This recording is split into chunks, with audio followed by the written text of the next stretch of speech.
जय हिंद बच्चों। आज जो है हम दूसरा पार्ट लेकर जो है आपके सामने आए हैं। इस चैप्टर का नाम है अमेरिकी स्वतंत्रता संग्राम। आज इसका ऑब्जेक्टिव देखेंगे।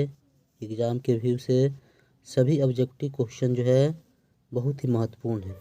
इसमें लगभग 30 क्वेश्चन लिया गया है इस चैप्टर से। चलिए आइए देखते हैं।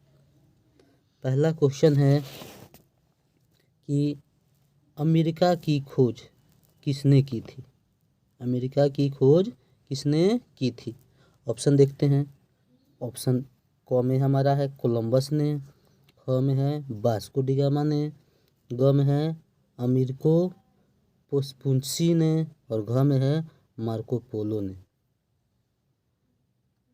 तो इसका सही आंसर होगा हमारा क, कोलंबस ने। अमेरिका की खोज किसने किया था? कोलंबस ने। चलिए अगले क्वेश्चन की ओर बढ़ते हैं। अगला क्वेश्चन है अमेरिका की खोज करने वाला नाविक किस मूल का था। अमेरिका की खोज करने वाला नाविक जो है किस मूल का था। चलिए ऑप्शन देखते हैं। ऑप्शन 1 में है इतालवी, ख है फ्रेंच और ग है पुर्तगाली और घ है स्पेनिश। तो इसका सही जवाब होगा क, इतालवी। ठीक है। उसका अगला क्वेश्चन देखते हैं। इंग्लैंड ने उत्तरी अमेरिका में कितने उपनिवेश स्थापित किए थे। इंग्लैंड जो था हमारे देश में जो है उसका उपनिवेश था। तो अमेरिका में भी जो है अपना वह कितना उपनिवेश स्थापित किया था। चलिए ऑप्शन में देखते हैं। 1 में है 3, 2 में है 13, ग में है 23 और हमारे 4 में ऑप्शन क्या है 33। तो इसका सही जवाब क्या होगा 13। अमेरिका में जो है उसके कुल 13 उपनिवेश थे। ठीक है। चलिए अगले क्वेश्चन की ओर बढ़ते हैं। अगला क्वेश्चन है कि अमेरिकी स्वतंत्रता संग्राम के समय इंग्लैंड का राजा कौन था। अमेरिकी स्वतंत्रता संग्राम के समय जो है इंग्लैंड के राजा कौन था। चलिए ऑप्शन देखते हैं। क में है जेम्स प्रथम, ख में है जेम्स द्वितीय, ग में है जॉर्ज तृतीय और घ में है एडवर्ड सस्टम। ठीक है। तो इसका सही जवाब होगा क्या होगा ग नंबर ऑप्शन होगा जॉर्ज तृतीय। चलिए अगले क्वेश्चन की ओर बढ़ते हैं। अगला क्वेश्चन है कि अमेरिकी उपनिवेशों के प्रशासन का प्रधान कौन होता था। अमेरिकी उपनिवेशों के जो है प्रशासन का प्रधान कौन होता था। तो ऑप्शन है गवर्नर प्रथम और दूसरा है सेनापति, तीसरा ऑप्शन है स्थानीय सामंत और चौथा ऑप्शन है व्यापारियों का प्रधान। तो इसका सही ऑप्शन हो जाएगा हमारा क, गवर्नर। गवर्नर जो है उपनिवेशों का प्रशासन का प्रधान होता था। चलिए अगले क्वेश्चन की ओर बढ़ते हैं। अगला क्वेश्चन है कि प्रशासनिक क्षेत्र में उपनिवेशवासियों की किस मांग ने संघर्ष को बढ़ावा दिया। प्रशासनिक क्षेत्र में उपनिवेशवासियों की किस मांग ने संघर्ष को बढ़ावा दिया। तो इसका ऑप्शन देखते हैं। क में है स्वतंत्रता की मांग, ख है मताधिकार की मांग और ग है प्रशासनिक स्वायत्तता की मांग और घ है प्रजातांत्रिक व्यवस्था की स्थापना की मांग। तो इसका हो जाएगा क्या हमारा आंसर ग, प्रशासनिक स्वायत्तता की मांग। चलिए अगले क्वेश्चन की ओर बढ़ते हैं।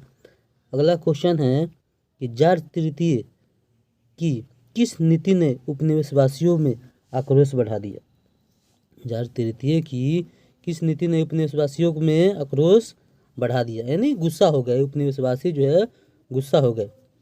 यानी चलिए ऑप्शन देखते हैं। क है व्यक्तिगत शासन की नीति, ख है प्रजातीय विभेद की नीति और ग है धार्मिक उत्पीड़न की नीति और घ है व्यक्तिगत स्वतंत्रता पर प्रतिबंध लगाने की नीति। तो इसका सही आंसर क्या हो जाएगा हमारा क ऑप्शन हो जाएगा व्यक्तिगत शासन की नीति। चलिए अगले क्वेश्चन की ओर बढ़ते हैं। अगला क्वेश्चन है कि सप्तवर्षीय युद्ध में किसकी पराजय हुई थी। सप्तवर्षीय युद्ध में किसकी पराजय हुई थी। चलिए ऑप्शन देखते हैं। क में है इंग्लैंड की, ख है फ्रांस की और ग में ऑप्शन है अमेरिका की और घ में है कनाडा की। तो इसका सही जवाब होगा क्या हमारा, फ्रांस की। सप्तवर्षीय युद्ध में जो है फ्रांस की पराजय हुई थी। चलिए अगले क्वेश्चन की ओर बढ़ते हैं। अगला क्वेश्चन है कि अमेरिकी स्वतंत्रता संग्राम में किस वर्ग की प्रमुख भूमिका थी। अमेरिकी स्वतंत्रता संग्राम में किस वर्ग की जो प्रमुख भूमिका थी। चलिए ऑप्शन देखते हैं। क में पूंजीपति वर्ग की, ख सैनिक वर्ग की, ग मध्यम वर्ग की और घ पुरोहित वर्ग की। तो इसका सही जवाब हो जाएगा ग मध्यम वर्ग की। अमेरिकी स्वतंत्रता संग्राम में जो है प्रमुख भूमिका रही मध्यम वर्ग की। इसका आंसर हो जाएगा क्या, मध्यम वर्ग, ग नंबर ऑप्शन। चलिए अगले क्वेश्चन की ओर बढ़ते हैं। अगला क्वेश्चन है कि अमेरिकी उपनिवेशवासी ईसाई धर्म के किस संप्रदाय को मानने वाले थे। अमेरिकी उपनिवेशवासी ईसाई धर्म के किस संप्रदाय को मानने वाले थे। तो इसका ऑप्शन है एंग्लिकन, उसके बाद ऑप्शन है प्यूरिटन और ग में ऑप्शन है जेसुइट और घ में है कालिवनवाद। तो इसका सही आंसर हो जाएगा ख प्यूरिटन। क्या हो जाएगा, प्यूरिटन। चलिए अगले क्वेश्चन की ओर बढ़ते हैं। अगला क्वेश्चन है कि अमेरिका किस महासागर के किनारे अवस्थित है। अमेरिका जो है किस महासागर के किनारे अवस्थित है। तो इसका सही जो है ऑप्शन क्या होगा। ऑप्शन पहले देख लेते हैं। आर्कटिक महासागर, उसके बाद है अटलांटिक महासागर और उसके बाद जो है क्या है प्रशांत महासागर और घ में हमारा ऑप्शन है हिंद महासागर। इसका सही जवाब क्या हो जाएगा, ऑप्शन ख हो जाएगा, अटलांटिक महासागर। चलिए अगले क्वेश्चन की ओर बढ़ते हैं। अगला क्वेश्चन है कि निम्नलिखित में किस पर टॉमस पेन ने बल दिया था। निम्नलिखित में किस पर टॉमस पेन ने बल दिया।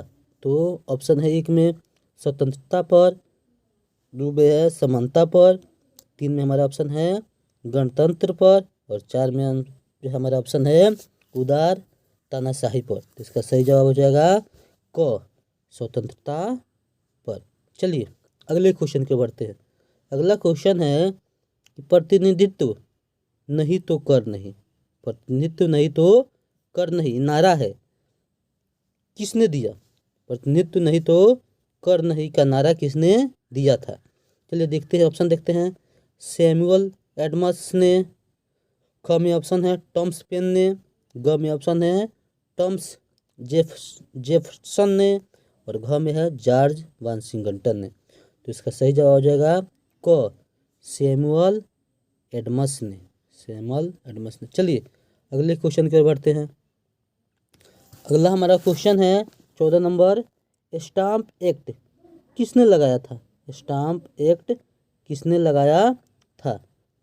ऑप्शन है ग्रेनविले ने, ख में ऑप्शन है लॉर्ड नॉर्थ ने, ग में है छोटा पिट ने और घ में है एडम स्मिथ ने। इसका सही जवाब हो जाएगा ऑप्शन क ग्रेनविले ने। चलिए अगले क्वेश्चन की ओर बढ़ते हैं। अगला क्वेश्चन है कि 4 असहनीय कानून किस वर्ष पारित किए गए थे। 4 असहनीय कानून किस वर्ष पारित किए गए थे। ऑप्शन है क में 1765 में, ख में है 1767 में और ग में है 1774 में और घ क्या है 1775 में। इसका सही जवाब हो जाएगा ऑप्शन नंबर ग 1774 में। चलिए अगले क्वेश्चन की ओर बढ़ते हैं। अगला क्वेश्चन है कि अमेरिकी स्वतंत्रता संग्राम का तत्कालीन कारण क्या था। अमेरिकी स्वतंत्रता संग्राम का तत्कालीन कारण क्या था। चलिए इसके ऑप्शन देखते हैं।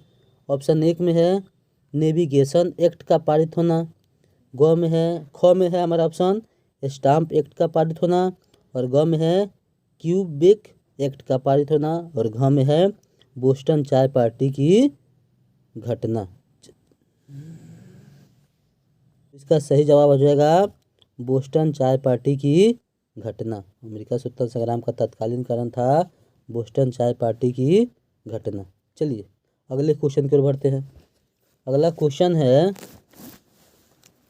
कि फिलाडेल्फिया का प्रथम सम्मेलन किस वर्ष हुआ था। ऑप्शन देखते हैं। ऑप्शन क में है 1772 में, ख में है 1773 में और ग में है 1774 में और घ में है 1775 में। तो इसका सही जवाब हो जाएगा 1774 में। चलिए अगले क्वेश्चन के बढ़ते हैं। फिलाडेल्फिया का दूसरा सम्मेलन किस वर्ष हुआ था? प्रथम हुआ था कब? 1774 में। और दूसरा इसमें पूछ रहा है कि दूसरा सम्मेलन किस वर्ष हुआ था। तो चलिए इसका भी ऑप्शन देखते हैं। इसमें है 1774 में, ख में है 1775 में, और ग में है 1776 में, और घ में क्या है 1781 में। इसका सही जवाब क्या हो जाएगा? 1776 में। चलिए अगले क्वेश्चन की ओर बढ़ते हैं। अगला क्वेश्चन है कि अमेरिकी स्वतंत्रता संग्राम का पहला युद्ध कहाँ हुआ था? अमेरिकी स्वतंत्रता संग्राम का जो है पहला युद्ध कहाँ हुआ था? चलिए ऑप्शन देखते हैं। क में है न्यू हैम्पशायर में, ख में है कनेक्टिकट में, और ग में है लेक्सिंगटन में, और घ है मैरीलैंड में। तो इसका सही ऑप्शन क्या हो जाएगा? ग नंबर, लेक्सिंगटन में। चलिए अगले क्वेश्चन की ओर बढ़ते हैं। अगला क्वेश्चन है फिलाडेल्फिया सम्मेलन ने किस तिथि को स्वतंत्रता की घोषणा का प्रस्ताव पारित किया? फिलाडेल्फिया जो है सम्मेलन हुआ तो किस तिथि को जो है वो अमेरिका के स्वतंत्रता संग्राम का प्रस्ताव पारित किया? तो ऑप्शन देख रहे हैं। क है 4 जनवरी को, ख है 4 मार्च को, और घ है 4 जुलाई को, और घ क्या है 4 सितंबर को। तो इसका सही आंसर हो जाएगा ग, 4 जुलाई को। चलिए अगले क्वेश्चन की ओर बढ़ते हैं। अगला क्वेश्चन है कि स्वतंत्रता की घोषणा को तैयार करने में मुख्य भूमिका किसकी थी? स्वतंत्रता की घोषणा को तैयार करने में मुख्य भूमिका किसकी थी? तो इसका ऑप्शन है क में टॉमस पेन की, ख में है टॉमस जेफरसन की, और ग में है जॉर्ज वाशिंगटन की, और घ में है वुडरो विल्सन की। तो इसका सही आंसर हो जाएगा ख, ऑप्शन ख, टॉमस जेफरसन ने। चलिए अगले क्वेश्चन को बढ़ते हैं। अगला क्वेश्चन है कि किस संधि के अनुसार अंग्रेजी सरकार ने अमेरिकी उपनिवेशों की स्वतंत्रता को मान्यता प्रदान की? तो इसका ऑप्शन देखते हैं। क में है पेरिस की संधि, और देखिए इसमें कब हुआ था कोष्ट में दिया हुआ है 1763 में, और ख में है पेरिस की संधि 1783 में, और ग में है वर्साई की संधि 1919 में, और घ है लोजान की संधि 1923 में। तो इसका सही आंसर हो जाएगा ख, पेरिस की संधि। देखिए दोनों में मिलता जुलता ऑप्शन है, इसमें भी है पेरिस की संधि और ख में भी है पेरिस की संधि, लेकिन देखिए कोष्ट में लिखा हुआ है यहाँ पर 1763 में और यहाँ पर 1783 में। तो घबराइएगा नहीं, ऑप्शन में देखिएगा सही से, और सही जो है लगाइएगा टिक। तो क्या हो जाएगा इसका 1783 में पेरिस की संधि, ख नंबर ऑप्शन हो जाएगा। ठीक है, चलिए उसके बाद अगला क्वेश्चन है कि अमेरिका के पहले राष्ट्रपति कौन थे? अमेरिका के पहले राष्ट्रपति कौन थे? चलिए क में है टॉमस जेफरसन, ख है जॉर्ज वाशिंगटन, और ग है फ्रैंकलिन रूजवेल्ट, और घ है जॉन एफ कैनेडी। तो इसका सही जवाब क्या हो जाएगा? जॉर्ज वाशिंगटन अमेरिका के क्या थे? पहले राष्ट्रपति थे। चलिए हम आपसे एक सवाल पूछ रहे हैं, आप कमेंट बॉक्स में इसका सही जवाब जो है दीजिएगा। भारत के प्रथम राष्ट्रपति कौन थे? ठीक है, आपको कमेंट बॉक्स में जाकर जो है इसका सही आंसर लिखना है कि भारत के जो है प्रथम राष्ट्रपति कौन थे। ठीक है, चलिए हम अगले क्वेश्चन की ओर बढ़ते हैं। अगला क्वेश्चन है कि अमेरिकी स्वतंत्रता संग्राम में किस देश ने उपनिवेशों की सहायता की थी? तो इसका ऑप्शन है क में फ्रांस ने, ख है पर्सा ने, और ग है इटली ने, और घ है रूस ने। तो इसका सही जवाब क्या हो जाएगा? फ्रांस ने। फ्रांस ने जो है अमेरिकी स्वतंत्रता संग्राम में उपनिवेश देशों की जो है सहायता की थी। चलिए अगले क्वेश्चन की ओर बढ़ते हैं। अगला क्वेश्चन है कि अमेरिकी स्वतंत्रता संग्राम में इंग्लैंड की पराजय का मुख्य कारण क्या था? अगला क्वेश्चन क्या है कि अमेरिकी स्वतंत्रता संग्राम में इंग्लैंड की पराजय का मुख्य कारण क्या था? तो ऑप्शन देखते हैं। क में है जॉर्ज तृतीय की अदूरदर्शिता, ख है हिंग दल वालों द्वारा सरकार का विरोध, और ग है उपनिवेशवासियों की शक्ति का गलत मूल्यांकन करना, और घ है इंग्लैंड का अकेले युद्ध करना। तो इसका हो जाएगा घ, इंग्लैंड का अकेले युद्ध करना। कहा जाता है कि अकेला जो है चना भार नहीं फोड़ता, सेम उसी तरह इसके साथ भी हुआ चलिए अगले क्वेश्चन की ओर बढ़ते हैं। अगला क्वेश्चन है कि अमेरिका का संविधान किस वर्ष लागू किया गया था। अमेरिका का जो है संविधान किस वर्ष लागू किया गया था। चलिए ऑप्शन देखते हैं। 1776 में, ख में ऑप्शन है 1783 में, और ग में है 1787 में, और घ में क्या है 1789 में। तो इसका आंसर हो जाएगा 1789 में। चलिए अगले क्वेश्चन की ओर बढ़ते हैं। अगला क्वेश्चन है कि इंग्लैंड में कैबिनेट प्रणाली के विकास में किसका योगदान था। इंग्लैंड में कैबिनेट प्रणाली के विकास में किसका योगदान था। तो इसमें ऑप्शन है, क में है ऑलिवर क्रोमवेल का, ख में है लॉर्ड नॉर्थ का, और ग में है छोटा पीट का, और घ में है बड़ा पीट का। तो इसका हो जाएगा छोटा पीट। ग नंबर हमारा ऑप्शन हो जाएगा छोटा पीट का। चलिए अगले क्वेश्चन की ओर बढ़ते हैं। अगला क्वेश्चन है कि अमेरिकी स्वतंत्रता संग्राम का भारत पर क्या प्रभाव पड़ा। अमेरिका का जो स्वतंत्रता संग्राम हुआ तो भारत भी उस समय गुलाम था, तो इस पर क्या प्रभाव पड़ा। वो भी इंग्लैंड का, यहाँ पे भी जो उपनिवेश था, तो इस पर क्या प्रभाव पड़ा। चलिए ऑप्शन देखते हैं। ऑप्शन है कि भारतीय राजाओं की स्थिति सुदृढ़ हुई, ख में है भारत में स्वतंत्रता आंदोलन आरंभ हुआ, और ग में है आंग्ल रूसी संघर्ष आरंभ हुआ, और घ में आंग्ल फ्रांसीसी संघर्ष आरंभ हुआ। तो इसका और घ में हमारा क्या है आंग्ल फ्रांसीसी संघर्ष आरंभ हुआ। तो इसका सही आंसर क्या हो जाएगा आंग्ल फ्रांसीसी संघर्ष आरंभ हुआ। चलिए गलती से क्वेश्चन जो है छूट गया था 28 नंबर। चलिए हम 28 नंबर क्वेश्चन जो है देख लेते हैं। 28 नंबर क्वेश्चन है कि अमेरिकी स्वतंत्रता संग्राम का फ्रांस पर क्या प्रभाव पड़ा। तो भारत पर था, ये फ्रांस पर क्या प्रभाव पड़ा। तो चलिए देखते हैं, ऑप्शन देखते हैं। क में है राज शक्ति दृढ़ हुई, ख है सामंती शक्तियाँ दृढ़ हुई, और ग है अर्थव्यवस्था सुदृढ़ हुई, और घ क्या है अर्थव्यवस्था दुर्बल हो गई। तो क्या हुआ अमेरिका जो है स्वतंत्रता संग्राम में जो है फ्रांस ने उसका साथ दिया था, जिसके कारण से जो है उसकी अर्थव्यवस्था क्या हो गई दुर्बल हो गई, खराब हो गई थी। तो इसका सही आंसर क्या हो जाएगा घ नंबर, अर्थव्यवस्था दुर्लभ हो गई। चलिए लास्ट क्वेश्चन हम देखते हैं। आज का लास्ट क्वेश्चन है कि अमेरिकी स्वतंत्रता संग्राम की सबसे महत्वपूर्ण उपलब्धियां क्या थी। अमेरिकी स्वतंत्रता संग्राम की सबसे महत्वपूर्ण उपलब्धियां क्या थी।